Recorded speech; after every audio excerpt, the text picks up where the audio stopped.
yang keadaannya meringankan, terdakwa sopan di persidangan, terdakwa punya tanggungan keluarga terdakwa belum pernah dihukum.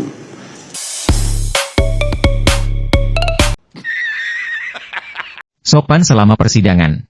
Semua kriminal setelah tertangkap pasti sopan.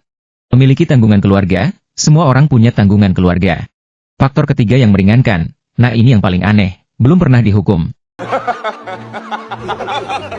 Memangnya mau berapa kali korupsi 300 triliun? Tapi, kalau Anda merasa ini aneh, ini belum seberapa. Ada yang lebih aneh lagi. Simak cuplikan berikut ini.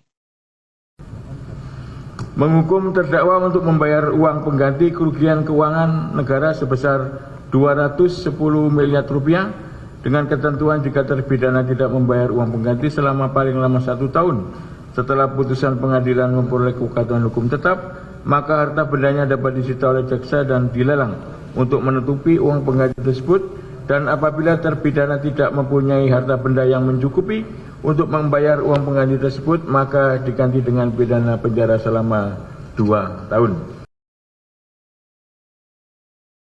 Dari 3 butir ini, butir kedua mengenai sita harta benda untuk dilelang, itu sudah menjadi lagu lama.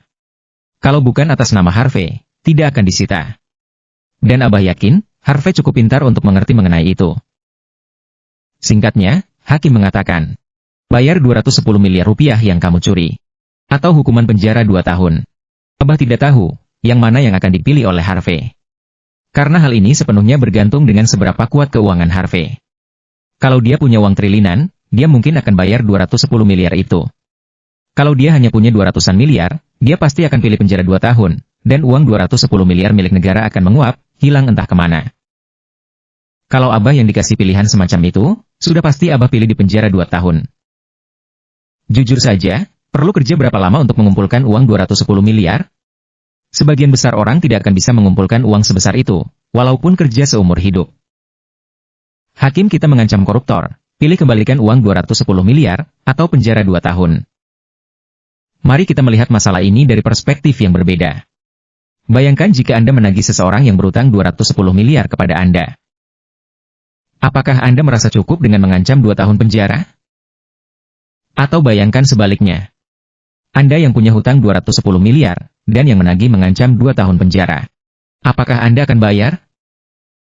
Itulah yang sedang dilakukan oleh hakim kita. Silahkan teman-teman memberikan komentar mengenai ini. Please like and subscribe.